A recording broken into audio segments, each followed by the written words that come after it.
Assalamualaikum, salam Ramadan. Anda sedang menyaksikan Mutakhir edisi pagi di Sabah Hit Online TV bersama saya Rishina Irham. Kita teruskan ke tajuk utama pagi ini.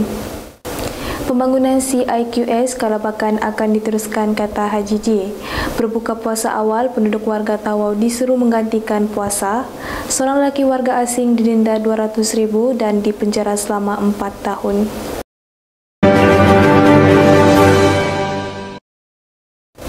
Pembangunan Kompleks Immigration Custom, Kuarantin dan Keselamatan CIQS di Serdong, Kalabakan, Bantul dan Pengelongan akan menjadi keutamaan bagi Sabah dan tidak harus ditangguhkan lagi. Inisiatif di bawah pelan ini dapat menyelesaikan kesan pandemik yang merangkumi 5 teras strategik, salah satunya ekosistem perniagaan, ekonomi, modal insan, pembangunan sosial dan kemampanan alam sekitar.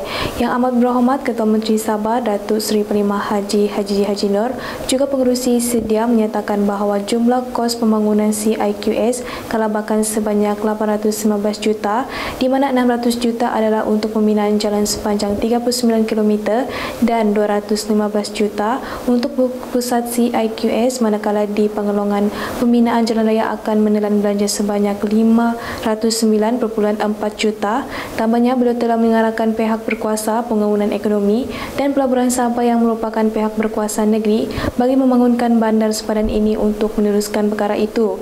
Berikutan dengan laporan bahawa projek CIQS Kalabakan terpaksa ditangguhkan kerana pembiayaan tidak mencukupi daripada Kementerian Kewangan Persekutuan.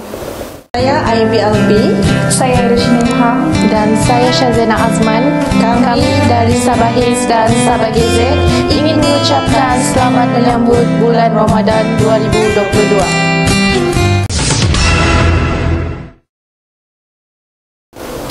Mangsa kebakaran di Kampung Kurnia Jaya Tawau telah mendapat perhatian daripada pelbagai pihak bagi meringankan bebanan yang mereka tanggung, dan musibah kebakaran itu turut memberi kesan kepada murid sekolah kerana berlakunya seminggu sebelum pembukaan sesi persekolahan secara bersemuka.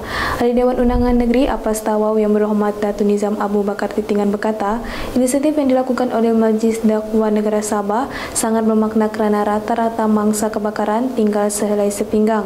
Dengan kerjasama Yayasan Buruj turut menyampaikan bantuan kepada 122 murid sekolah yang terkesan akibat musibah kebakaran.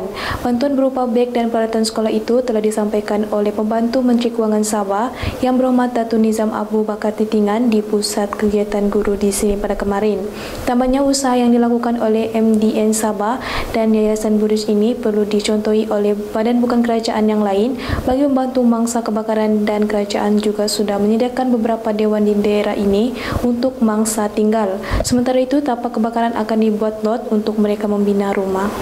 Kita kembali selepas ini.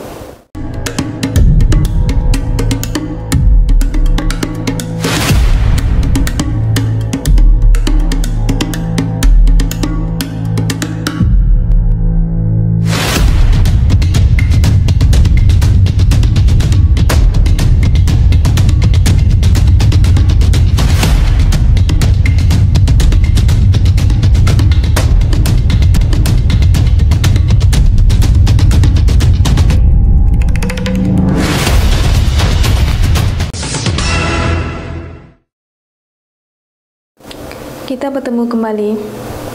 50 masjid dan surau di dalam kawasan Sepanggar telah menerima sumbangan dalam satu majlis yang diadakan di sini pada Sabtu lalu. Sumbangan berbentuk wang tunai sebanyak RM1,000 dan makanan kurma 10 kg dan air mineral 10 kotak telah disalurkan kepada masjid dan surau berkenaan. Majlis ini telah disempurnakan oleh Menteri Sains Teknologi dan Inovasi melangkap Timbalan Ketua UMNO Sabah Yang Berhormat Datuk Yaakob Khan berkata, tujuan pihaknya menjemput semua ke majlis ini untuk memberi sumbangan kepada masjid dan surau-surau dalam kawasan Sepanggar. Sementara itu, beliau tahu bahawa tidak mencukupi, tetapi sebagai pemimpin, beliau terbesar hati untuk membantu di setiap masjid dan surau di kawasannya. Tambahnya, beliau juga menyuruh agar semua pihak masjid dan surau akan memanfaatkan sumbangan berkenaan di bulan Ramadan ini.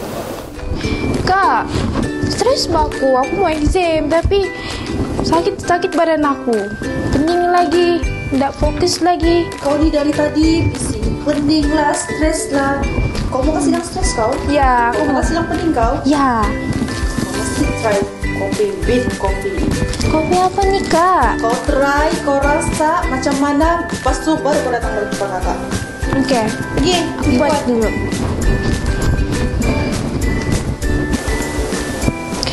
Tadi kakak aku cakap kopi ni boleh kasih.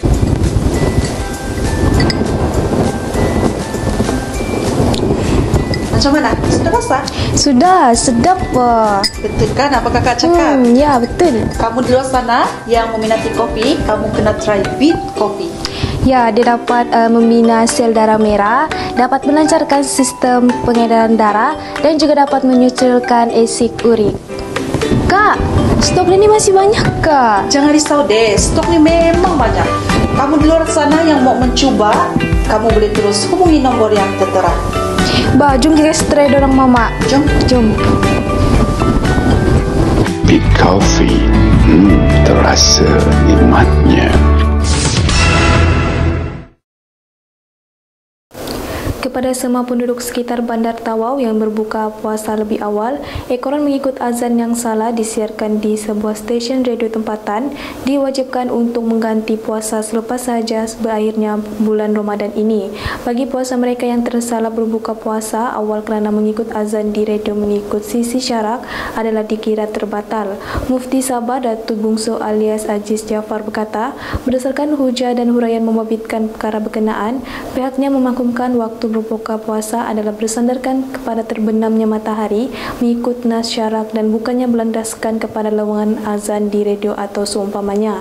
Tambahnya, pihak radio perlulah lebih teliti dan cermat dalam perkara seperti ini bagi mengelakkan daripada berlakunya perbuatan berkumandang azan awal dari waktunya pada masa akan datang. Oleh itu, orang awam disarankan agar merujuk kepada takvim berbuka puasa yang sudah dikeluarkan oleh pihak yang berautoriti demi memastikan hal ini tidak berlaku lagi. Kita kembali selepas ini. Beet Coffee ni so-called health delicious coffee. Kita nak berubah daripada kopi yang tak sihat kepada kopi sihat. Ianya diadun menggunakan ramuan ubi merah, red beet. Saya rasa pengguna hari ini bijak, mereka boleh google apa itu red beet atau ubi beet merah yang khasiatnya diakui oleh masyarakat dunia, oleh pakar-pakar seperti pakar jantung dan sebagainya. So maka Beet Coffee diadun sebegitu rupa dengan 40 gram satu sachet, dengan aura kopinya rasanya yang setakat ini ramai meramalkan Beet Coffee boleh menjadi kopi Malaysia bertaraf dunia. Beet Coffee, terasa nikmatnya.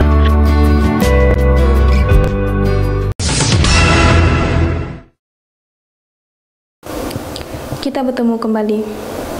Seorang lelaki warga asing dijatuhi hukuman penjara 4 tahun dan didenda RM200,000 oleh Mahkamah Seksyen di sini pada kemarin kerana memiliki organ penyu hijau disempurna pada minggu lalu. Hukuman itu dijatuhkan oleh Hakim Awang Krisnada Awang Mahmud selepas Suryansa Muhammad Edi 31 tahun mengaku bersalah atas pertuduhan itu. Mengikut kertas pertuduhan, Suryansa didakwa melakukan kesalahan memiliki 13 keping pelestren dan 25 keping sisik marginal penyu hijau di hadapan sebuah rumah tidak bernombor di Kampung Bango-Bango Sempurna pada 10 pagi 29 Mac yang lalu. Tambahnya, spesies penyu tersebut dilindungi sepenuhnya mengikut senarai dalam Jadual 1, Bahagian 1 Nombor 8 Enakmen Pemeliharaan Hidupan Liar 1997 dan pihak pendakwaan diminta untuk melupuskan kesemua barang rampasan manakala tertuduh di penjara 2 tahun jika gagal membayar denda tersebut dan akan diusir ke negara asal selepas menjalani hukuman di penjara. Kembang melati sungguh indah di tengah taman jadi hiasan. Wangi Ramadan tercium sudah, kalau ada salah mohon dimaafkan. Sekian saja berita untuk pagi ini. Saya Rashina Irham, Sabah Hits Online TV.